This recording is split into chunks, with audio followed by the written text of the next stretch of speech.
Ya, enak banget posisinya, Bu. Iya. Udah mulai nih? Yuk. Oh, udah.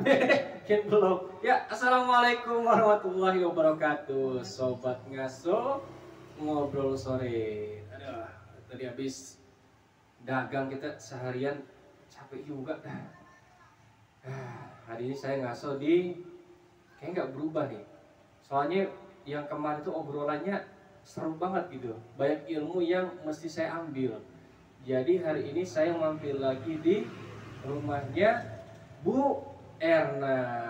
Ini dia. Assalamualaikum Bu. Aduh. Orang-orang habis masak ini? Udah habis masak. Waduh. Apa menu hari ini Bu?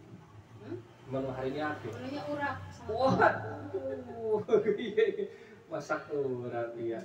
Kalau kemarin kan kita ngobrol soal masak Bu ya. Jadi soal bagaimana ibu sebagai tunanetra ternyata bisa menjalani aktivitas sehari-hari sama seperti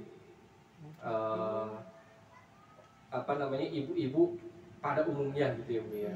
Ternyata itu tergantung kebiasaan dan sering-seringnya latihan gitu ya Bu ya. Iya, kebiasaan. Jadi kebiasaan juga. Walaupun kadang-kadang masih suka kagok juga Bu ya. Iya, kadang ada juga kalau misalkan kita hal-hal yang baru atau resep baru gimana nih, jadi kita coba-coba dulu gitu ya, itu wajar. Bu, saya ngopi sendirian lagi nih Bu, nggak apa-apa ya? Nggak apa-apa. Aduh, minum dong. Tapi seneng kopi. Terus buatan ibu, makanya saya kembali lagi nih Bu nih. Iya. Terus terang, Apa-apa. emang beda rasanya ya. Kalau kata orang Betawi mah antep. Lebih antep. Bu, qadarullah seperti juga kebanyakan ibu-ibu ataupun keluarga pada umumnya, tentu kan kita juga sebagai tunanetra atau disabilitas netra punya anak ya Bu ya, sebagai rezeki dari Allah gitu ya. Nah yang saya penasaran nih buat teman-teman yang lain penasaran, kalau tunanetra Bu ngurus anak, ya mungkin bisa ya Bu ya, karena naluri keibuannya Bu ya. Kendala-kendalanya tuh, kesulitannya tuh awal-awal ngurus anak gimana Bu? Apalagi baru lahir apa segala macam gitu Bu. Mengenai anak ya, ngurus anak, apalagi bayi baru lahir loh, itu kan bayi pada umumnya baru lahir itu rawan banget dan memang rewelnya juga luar biasa ya. Tapi alhamdulillah ya kita niat karena kita punya bayi, kenapa kita ibaratnya punya anak ya, kita harus mau gitu, mau ngurusin atau apa. Jadi misalkan kita lihat punya anak itu buat siapa, kan buat kita juga. Kalau kita yang ngurusin ya kalau kita nggak ngurusin ya bukan ibu namanya gitu kan. Nah apalagi kalau namanya masih bayi itu masih rawan, harus gimana cara ngerawatnya. Dan kebetulan saya juga awalnya takut, gimana sih takut. Setelah diajarin sekali, saya caranya begini, oh iya. Karena yang ngajarin siapa dulu? Dulu yang ngajarin saya tuh masalah bayi itu mertua. Terus terang aja mertua. Contohnya gimana nih? Apa yang diajarkan? Saya diajarin megang bayi itu, ya ibu mertua sama ibu saya ya ngajarin itu. Misalkan kita mau mengganti popok itu paling penting. Ganti popok sama ganti baju, mandiin bayi paling penting. Karena ya itu kalau misalkan anak dulu kan, kalau sekarang ada Pampers ya, kalau dulu kan nggak ada. Zaman popok. Zaman popok waktu saya masih punya bayi. Anak ibu pertama lahir tahun berapa tuh yang pertama? Pertama tahun 97. Oh iya, zaman Pampers masih jarang ya. Masih jarang ya gitu, masih nggak kayak sekarang gitu kan. Nah itu harus banyak popok, harus banyak ya, ganti lah gitu. Salinan gitu ya. Salinan. Itu gimana Bu? Apa ibu dicontohin sambil megang? Apa ibu praktekin terus diarahin apa gimana tuh? Jadi kalau misalkan itu memang kita harus bisa. Jadi begitu anak misalkan pipis, kita ini langsung saya buka nanti ini kan usaha bukan begitu caranya, nah gitu. Nah jadi kita dikasih tahu Oh, lagi diarahin. caranya, diarahin. Tapi kalau udah ini mas sekali diarahin udah bisa Udah gitu, langsung bisa. Nah kalau misalkan masalah kemandiin juga alhamdulillah saya tapi kalau sebelum puput apa namanya udel ya, kalau di Sunda, kalau di Jawa itu udel. Nah itu saya memang terus terang sampai sekarang belum berani. Kalau sebelum puput pusar itu beraninya di seka gitu, di waslap gitu ya. Nah kalau untuk oh iya kan masih merah itu masih ada bekas tali pusar itu iya, masih. tali pusar yang di ini tuh masih takut. Iya. Nah kalau udah itu udah bebas, saya bisa memandiin bayi dari bayi itu kalau nggak salah usia berapa bulan gitu ya baru bersih apa gitu ya? Kalau puput pusar itu seminggu, nggak nyampe langsung, nggak sampai seminggu. Oh sampai seminggu. Jadi 3 hari juga udah puput. Nah tapi kalau saya setelah itu mau bisa gitu mandiin. Nggak ada cemas gitu. Insya Allah bisa. Jadi memang dukungan dari lingkungan sekitar juga sangat penting ya Bu ya? Iya. Buat kayak begitu. Cara mandiin bayi, cara gimana, cara ngurusnya, cara nyuapin ya juga memang kita harus punya ini juga, punya teorinya. Tetap ada yang ngarahin ya. Iya. Nah kalau untuk teori nyuapin kayak gitu memang kita bikin sendiri. Oh gitu? Jadi nggak ada yang ngarahin. Ibu pertama kali nyuapin usia berapa tuh Bu Ibu? Apa dari kecil apa udah gedean? Kebetulan anak saya semuanya di atas 3 bulan. Jadi semuanya udah semuanya berani makan ya? Iya, berani makan setelah 3 bulan ke sana, 4 bulan dan 3 bulan ke sana.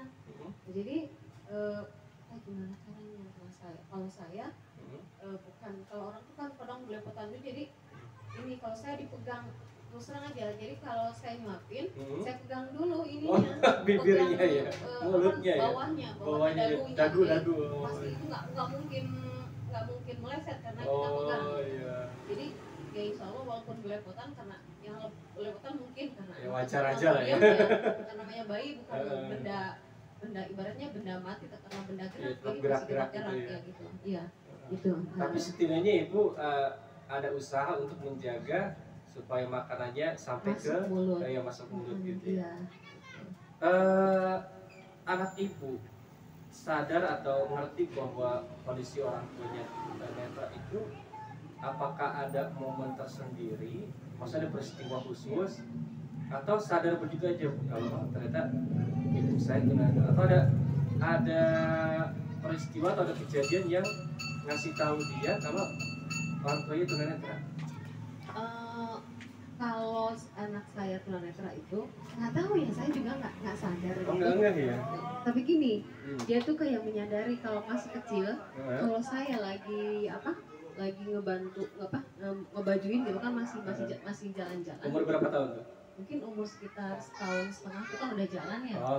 Jadi dia tuh kayak sengaja iseng lari-lari, nyandain maknya gitu ya. Jadi kalau saya lagi memakai baju atau lagi ngedandanin dia tuh, dia tuh sengaja kayak nyandain, lari ke sana lari ke sini gitu. Ya itu. Terus lama-lama kalau misalnya udah itu paham, jadi kalau kita suapin, dia udah nyamperin mulutnya, nyamperin ke kita. Otomatis nyamperin. Iya, udah gede gitu. Jadi itu tadi karena kebiasaan ya Bu ya, mungkin karena hari-hari ngeliat ibunya beda kali ya, apa-apa tuh harus pakai isyarat ya, atau suara atau diraba gitu. Jadi anak juga lama-lama enggak ya, ternyata ibu saya tuh harus dikasih tahunya begini gitu. Betul, ya. Iya, jadi alhamdulillah saya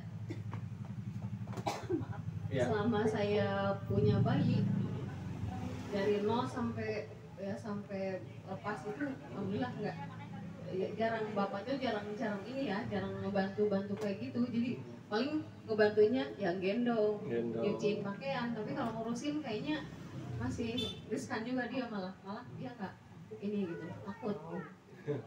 Ya, terakhir Ibu, anak-anak Ibu itu pernah nggak sih, ya mungkin yang namanya anak-anak itu ada rasa kayak nyesel atau malu, atau mungkin biasa aja ketika tahu bahwa orang tuanya tunanetra? Ya bisa juga ya, ada juga mungkin, tapi kadang-kadang enggak gitu. Tapi kalau misalkan, tapi ya seringnya enggak, misalkan dia lagi jalan atau apa. Kalau ke sekolah gitu Ibu jemput Bu? Enggak, malah dekat. Oh dekat, dia sendiri. Tapi kalau lebih rapat sama Ibu kali ya? Iya, kalau lebih rapat ya. Tapi biasanya itu kalau gandengan sama ibu, enggak yang dia malu atau apa gitu? Enggak, malah seneng kalau masih kecil itu mah seneng. Kalau Oh, kemana-mana sama orang tuanya gitu. santai gitu ya. Nerima artinya ya ke kondisi keadaan orang tuanya gitu. Insya Allah mau nerima ibunya walaupun seperti ini. Tunanetra. Karena ya nggak ada bedanya sih, bisa masak juga ibunya ya.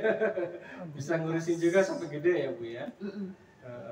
Baik, nah Sobat Ngaso, jadi hasil obrolan kita ya pada Ngaso sore ini sama Ibu Hera bahwa seorang anak pun akan terbiasa nyaman dengan ibunya kendati pun ibunya seorang tunanetra. Jadi bukan keadaan atau kondisi fisik si ibu ternyata yang mempengaruhi si anak itu berhasil atau enggak, tetapi bagaimana kedekatan atau bentuk pengasuhan dari ibunya. Nah Bu Erna ini nih, meskipun dia tunanetra dari kecil harus salah dulu ganti popok dan sebagainya, tapi karena naluri keibuannya juga luar biasa dan Ibu Erna juga mau belajar, kemudian anaknya juga lambat laun terbiasa dengan kondisi ibunya, dan alhamdulillah 3 sampai sekarang hidup semua Ibu ya. Insya Allah. Alhamdulillah. Alhamdulillah. Yang penting mah kita nggak udah ada rasa apa, nggak jangan ada rasa malu. Misalkan ini salah, tanya, tanya. Ini saya nggak tahu ini begini gimana sih? Iya. Kalau saya tuh orangnya pengen tahu, jadi pengen tahu, jadi nggak malu. Ini gimana sih ini caranya? Nah kalau udah nanya kan kita berarti udah nanya. Ada yang ngasih tahu, alhamdulillah ada yang ngasih tahu. Bener salah mah urusan nanti ya Bu ya. Iya. Yang penting ada arahan dari lingkungan sekitar ya Bu ya.